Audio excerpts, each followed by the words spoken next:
খাবার খাওয়াবেন? ভাই সকাল থেকে কিছু খাই নাই, খিদে লড়তে পারতেছি না। ও আচ্ছা, আসেন আমার সাথে আসেন।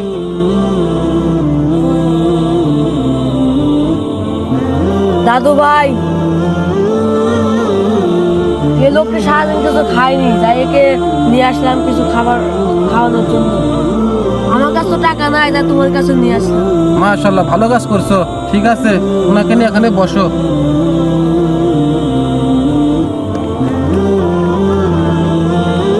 তুমি এই টাকা দিয়া ওনার জন্য কিছু দোকান থেকে নাস্তা নিয়ে এসো, যাও। দাদু, এই যে খাবার নাও আনছি। ঠিক আছে, তুমি ওখানে বসো। এই রুটিটা খান আপনি, নেন। দাঁড়াও, তোমার খাওয়া লাগবে না, দাও। তুমি যাও এখান থেকে। আর তুমি কারে এই সমস্ত লোককে ধরে নিয়েছো খানা খাওয়ার জন্য?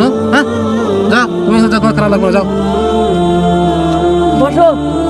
কি ব্যাপার দাদু ভাই, লোকটা তো খোলার তো তাকে নিয়ে আসলাম, তুমি টাকা দিলে সব খাবার আনলা, কিন্তু তুমি তাকে খাইতে দিচ্ছ না কেন? আমি ওনাকে তারা দিচ্ছি, আমি দুজনে বিসমিল্লাহ বলে খাওয়া শুরু করছি, উনি বিসমিল্লাহ ছাড়াই খাওয়া শুরু করছে। ও আচ্ছা। কিভাবে বিসমিল্লাহ বলবো? আমি তো মুসলমান না। আচ্ছা ভাই, আপনার বয়স কত? আমার বয়স 20। আচ্ছা দাদু ভাই, আল্লাহ তাআলাকে 20 বছর রিজিক দিয়ে বাঁচায় রাখছে, আমি তুমি আর রিজিক কা রাখি।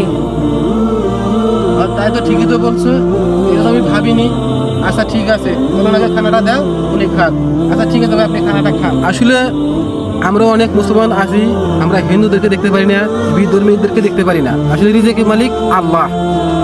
কে হিন্দু, কে বৌদ্ধ, কে খ্রিস্টান, কোনো সমস্যা নাই। আল্লাহর বান্দা সবাই।